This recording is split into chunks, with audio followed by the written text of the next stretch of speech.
Hi students, I am Atul Kumar from MP classes. आज हम लोग क्लास 10 मैथ्स का अरिथमेटिक प्रोग्रेशन चैप्टर जो चैप्टर 5 है उसको पढ़ेंगे। इसमें हम लोगों को पढ़ना है कि अरिथमेटिक प्रोग्रेशन है क्या, अरिथमेटिक प्रोग्रेशन का अलग अलग पद हम लोग कैसे निकालते हैं, टर्म्स को कैसे पता करते हैं, और साथ ही साथ हम लोग ये भी पढ़ेंगे कि इन टर्म्स का सम क्या होता है। खैर, सबसे पहले तो उसका बेसिक चैप्टर स्टार्ट करने से पहले ले लें, क्योंकि हम लोगों को बेसिक्स जब तक क्लियर नहीं रहेगा तब तक हम लोग आगे का नहीं पढ़ सकते हैं। चलिए देख लेते हैं। हमने हिंदी मीडियम और इंग्लिश मीडियम दोनों टाइप के बच्चों के लिए यहाँ पे चीज़ें लिख दी हैं और दोनों ही तरह के लोग हमारे वीडियो से पढ़ सकते हैं। देख लीजिए, अरिथमेटिक प्रोग्रेशन को हिंदी में हम समांतर श्रेणी कहते हैं। समांतर श्रेणी हिंदी वाला जो वर्ड है उसको ज़्यादा अच्छे तरीके से हम लोग समझ सकते हैं। समांतर का क्या मतलब होता है? सम अंतर, मतलब समान अंतर पे। और श्रेणी वर्ड जो है, श्रेणी वास्तव में इसी का अपभ्रंश है सीढ़ी। अपभ्रंश मतलब कि इसी को तोड़ मरोड़ करके पेश कर दिया गया है। सीढ़ी जो हम लोग बोलते हैं वो श्रेणी का ही अपभ्रंश रूप है। तो समान अंतर पे सीढ़ी का मतलब क्या होता है? आगे बढ़ना, चढ़ना। तो मतलब सीढ़ी का नहीं होता है। हम लोग को सीढ़ी आगे बढ़ाने का कोशिश करता है, वो बताने का कोशिश कर रहा हूं मैं। तो समान अंतर पे अगर कोई नंबर का टर्म्स बढ़ते जाए, कुछ पद बढ़ते जाए लिस्ट में, तो वो समांतर श्रेणी है, अरिथमेटिक प्रोग्रेशन। जैसे मान के चलिए 2, 4, 6, 8। देखिए ये 2 बढ़ा +2 हुआ, फिर 2 बढ़ा +2 हुआ, फिर 2 बढ़ा +2 हुआ। ये नहीं कि इससे 2 बढ़ेगा ये भी और ये भी और ये भी, नहीं। अपने पिछले वाले टर्म से, जस्ट अपने पिछले वाले टर्म से 2 बढ़ा, ये जो है अपने पिछले वाले टर्म से 2 बढ़ा, ये जो है वो अपने पिछले वाले टर्म से 2 बढ़ा। कहने का मतलब कि जो लिस्ट ऑफ नंबर, वो लिस्ट ऑफ नंबर जिसमें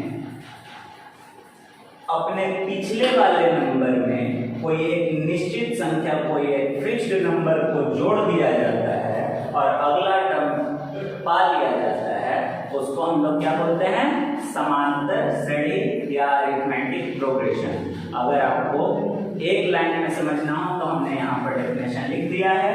and arithmetic progression is a list of numbers. एक arithmetic progression list of numbers है in which each term is obtained by adding a fixed number to the preceding term।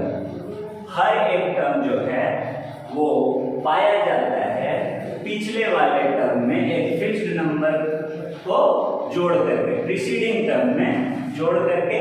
याद रखना है accept first term को छोड़ के, बाकी सब में पिछले वाले टर्म में कोई एक फिक्स्ड नंबर को जोड़ के हम लोग अगले टर्म को प्राप्त करते हैं। हिंदी में भी वही चीज लिखा हुआ है। समांतर श्रेणी कुछ संख्याओं की सूची है जिसमें प्रत्येक अगली संख्या उसके पिछली संख्या में एक निश्चित संख्या को जोड़कर प्राप्त की जाती है। अब ये तो हमारा डेफिनेशन हो गया। उसके नीचे में हम तब से टर्म बोल रहे हैं, हिंदी में इसी को हम लोग पद बोलते हैं। तो ये बोल रहे हैं numbers in the list are called terms. List में जो भी नंबर्स 2, 4, 6, 8 ये सब जो भी दिए गए हैं नंबर, ये सारे के सारे टर्म कहलाते हैं। और हिंदी में उसी को हम कह सकते हैं सूची के सभी संख्याओं को पद कहा जाता है। चलिए बढ़ते हैं हम लोग आगे। एक एपी ले लेते हैं, इसको शॉर्ट में हम लोग अरिथमेटिक प्रोग्रेशन, अरिथमेटिक का ए और प्रोग्रेशन का पी ले लेते हैं, तो एपी बन जाता है। तो लिखते हैं एपी इज इक्वल टू, मान के चलिए एक प्रोग्रेशन हम लेते हैं 7, 11, 15, 19 डॉट डॉट डॉट, ये आगे बढ़ते जा रहा है। ये हमारा एपी में है कि नहीं पहले आप देख लीजिए, 7 से 4 जोड़ेंगे 11 मिलेगा, 11 में 4 जोड़ेंगे 15 मिलेगा, और 15 में 4 जोड़ेंगे 19 मिलेगा हमको। यानी कि 4 यहाँ बढ़ा, 4 यहाँ भी बढ़ा, और 4 यहाँ भी बढ़ा। अपने पिछले वाले टर्म में 4 जोड़ के ये मिला, अपने पिछले वाले टर्म में 4 जोड़ के ये मिला, और इसमें ये जोड़ के ये मिला। मतलब है कि हमको पिछले वाले टर्म में एक फिक्स्ड नंबर जुड़ रहा है, यानी कि ये एपी में है। अब क्या है, कुछ कुछ चीज़ों के बारे में आपको जानना है, कुछ कुछ नाम जान लेते हैं आपको। इसको हम लोग बोलते हैं, जो सबसे पहला लिखा हुआ रहता है उसको हम लोग हिंदी में बोलते हैं प्रथम पद। प्रथम पद, या फिर आप इंग्लिश में बोलेंगे फर्स्ट टर्म। First term. इसी तरीके से ये क्या हो जाएगा, सेकंड टर्म, या दूसरा पद। उसी तरीके से ये तीसरा पद या थर्ड टर्म, ये चौथा पद या फोर्थ टर्म, कुछ भी हो सकता है। आगे में 100वां टर्म या 100 पद या जो बोलिए, इस तरीके से हम लोग को आगे बढ़ते जाएगा।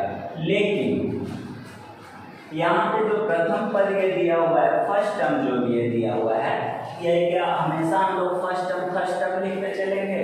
नहीं। तो फर्स्ट टर्म को दिखाते हैं हम लोग, फर्स्ट टर्म या फिर प्रथम पद को दिखाते हैं हम लोग ए से, छोटा ए से। ये छोटा ए जो होता है ये हमको फर्स्ट टर्म को दिखाने के लिए यूज किया जाता है, हम लोग करते हैं। अब सेकेंड टर्म को किससे दिखाएंगे?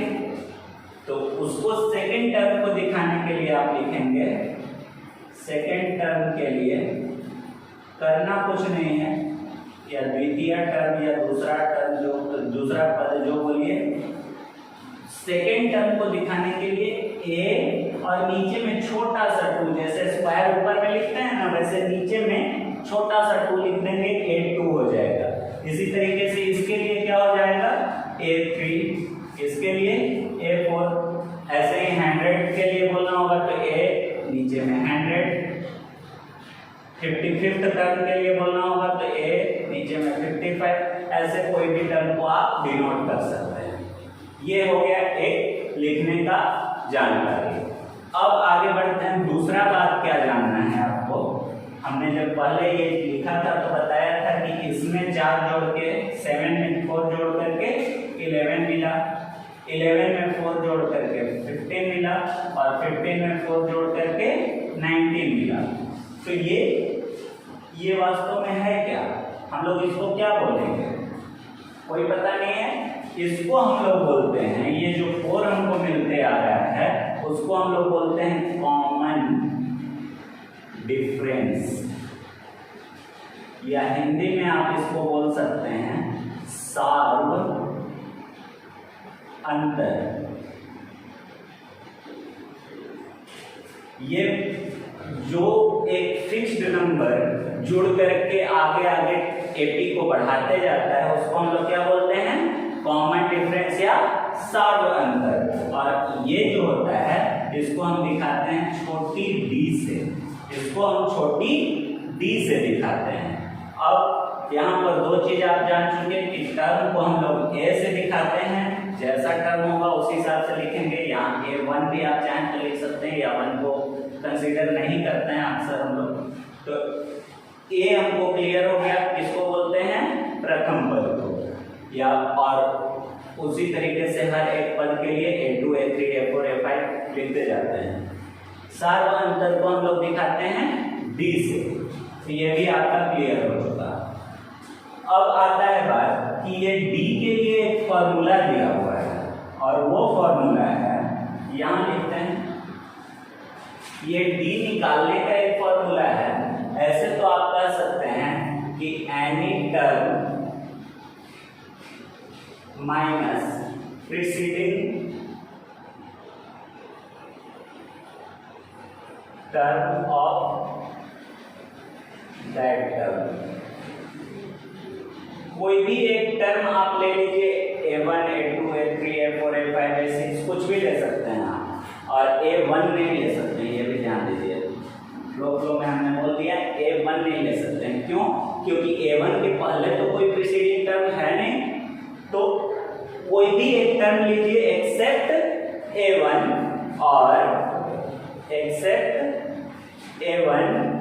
और उसका पिछला टर्म को उससे घटा दीजिए, माइनस कर दीजिए, तो आपको D मिल जाएगा। लेकिन आपको इसके लिए फॉर्मूला एक फिक्स होना चाहिए हमेशा। तो D के लिए हम आपको अभी बता देते हैं A2 माइनस A1, ये क्या है हमारा A2 और माइनस कीजिए A1। यहाँ के लिए करते हैं 11 माइनस 7, A2 हमारा 11 था, A1 7 था, क्या आया 4, और यही 4 तो हमारा D था, यहाँ पे देखिए 4 4 4। और इसी तरीके से आप कुछ भी ले सकते हैं, कोई भी टर्म लीजिए। चलिए 19 लेते हैं, 19 में से उसका प्रीसीडिंग टर्म कौन है 15, 19 में से 15 को घटाते हैं 4 ही तो मिलेगा, D मिल गया। 15 में से भी 11 घटाएंगे तो 4 ही मिलेगा, यानी कि हमारा D का फॉर्मूला ये है कि कोई भी एक टर्म लीजिए एक्सेप्ट फर्स्ट टर्म और उसके प्रीसीडिंग टर्म को उससे माइनस कर दीजिए, हमारा D फाइंड हो जाएगा। चलिए इतना तो हम जान चुके, अब आगे बढ़ते हैं एक फॉर्मूले के लिए, और वो फॉर्मूला आप लोगों का एक्सरसाइज 5.1, एक्सरसाइज 5.1 के लिए बहुत जरूरी है, वो पूरे फॉर्मूले में ही सेट है। एक्सरसाइज 5.1 2 वो फॉर्मूला हमारा है a plus n minus 1 into D. ये किस चीज का फॉर्मूला है? a n का। ये आया कैसे? ये हमने फॉर्मूला ला करके आपके सामने रख दिया। सबसे पहले कुछ समझ में भी नहीं आया होगा आपको, हो सकता है कि a और d देखा देखा सा आपको लग रहा हो, क्योंकि हमने आपको a और d के बारे में बताया है कि ये क्या है हमारा फर्स्ट टर्म और d क्या है कॉमन डिफरेंस। लेकिन ये n और -1 कहाँ से आ गया? नहीं समझ में आया? तो चलिए देखते हैं। एक बार फिर से हम लोग AP लेते हैं, वही वाले को लेते हैं। 7 11 15 19 ले लिया हमने। हमारा फर्स्ट टर्म आपको पता है ये 7 है, A1 7 है, A2 11 है, A3 15 है, A4 19 है। A1 A2 A3 A4 आपको मिलते गया। अब यहाँ से A1 लिखिए। A1 इक्वल टू 7 है, A2 इक्वल टू 11 है। ये आया कैसे? 7 प्लस 4 करके, और ये 4 था क्या? D था ना, तो 7 में D जोड़ दिया गया तो 11 आ गया। A2 हो गया। A3 की बात करते हैं, ये क्या है हमारा 15 है। 15 कैसे आया? 7 में 8 जोड़े, 7 में 8 जब हम ऐड करते हैं तो 15 आता है। तो 8 वास्तव में है क्या? 2 इंटू 4 है ना, 2 को 4 से मल्टीप्लाई करेंगे तो 8 मिलेगा, और ये 4 क्या है? ये तो हमारा D है, यानी कि 2 टाइम्स D अगर हम करते हैं तो हमारा थर्ड टर्म निकल जा रहा है। A4 क्या होगा? ये 19 है, ये फर्स्ट टर्म 7 लिखते हैं और 3 बार D को कीजिए। D हमारा क्या था उसमें? 4 था। 4 4 2 जा 8, 4 3 जा 12, यानी कि 3 टाइम्स D ले लिए।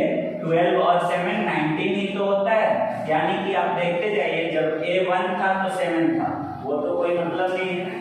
A2 में आ गए। इसमें क्या किया हमने? जब A2 था तो A में D जोड़ दिया हमने। A2 क्या आया? A में B जोड़ दिया हमने। A3 क्या आया? जब हमने A में 2D जोड़ दिया। A4 कैसे आया? जब हमने A में 3D जोड़ दिया। आप ध्यान दे रहे होंगे, एक सीक्वेंस चल रहा है, और वो सीक्वेंस ये चल रहा है कि जब 2 हमने लिया तो D 1 होगा, जब हमने 3 लिया यहाँ पे A का टर्म, मतलब कि तीसरा टर्म हमने जब लिया तो 2d जुड़ा उसमें, जब चौथा टर्म लिया हमने तो 3d जुड़ा उसमें। तो इसी तरीके से हम करते जाएंगे। जब n लेंगे यानी कि कोई भी टर्म 50वां 40वां 29वां कुछ भी टर्म लेंगे तो वो क्या हो जाएगा, एक तो रहेगा ही रहेगा और उससे एक कम होकर के डी मल्टीप्लाई होके ऐड हो जाएगा a से, यानी कि a प्लस एक कम हो जाता है, यहाँ से तो एक कम हो जाता है ना। देखिए ये 3 को यहाँ देखिए 4 है, 3 हमारा 4 - 1 के बराबर है। ये देखिए यहाँ 2 है तो ये 3 - 1 के बराबर है, यानी कि यहाँ पे जो भी नंबर रहेगा उससे एक माइनस होकर के डी मल्टीप्लाई हो जाएगा। यहाँ जो भी नंबर रहेगा उससे एक माइनस होकर डी मल्टीप्लाई हो जाएगा और मल्टीप्लाई होके वो a से प्लस हो जाएगा।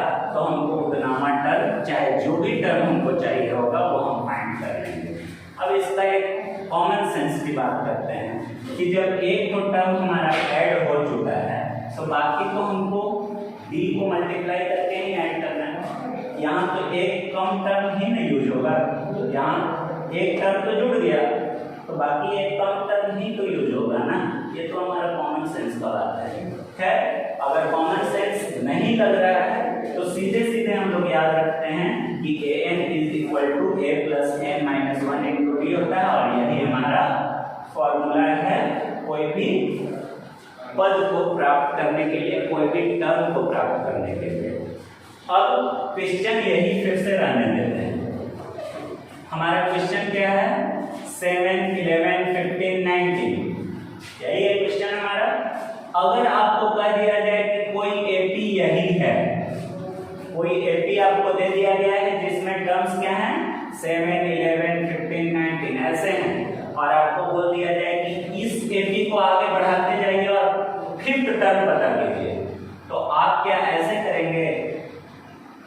5th टर्म तो आपके लिए बहुत इजी रहेगा, यहाँ पर हल करने के लिए आप आराम से करेंगे। 7 है, 4 बड़ा 11 है, फिर 4 बड़ा 15 है, फिर 4 बड़ा 19 है, फिर 4 बढ़ा देते हैं 23 हो जाएगा, फिर 4 बढ़ा देते हैं 27 हो जाएगा, फिर 4 बढ़ा देते हैं 31 हो जाएगा। क्या आप ऐसे करते करते कर लेंगे?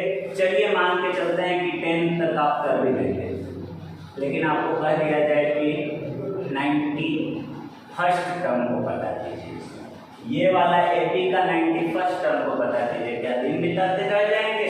नहीं, हमारे पास ये फॉर्मूला है।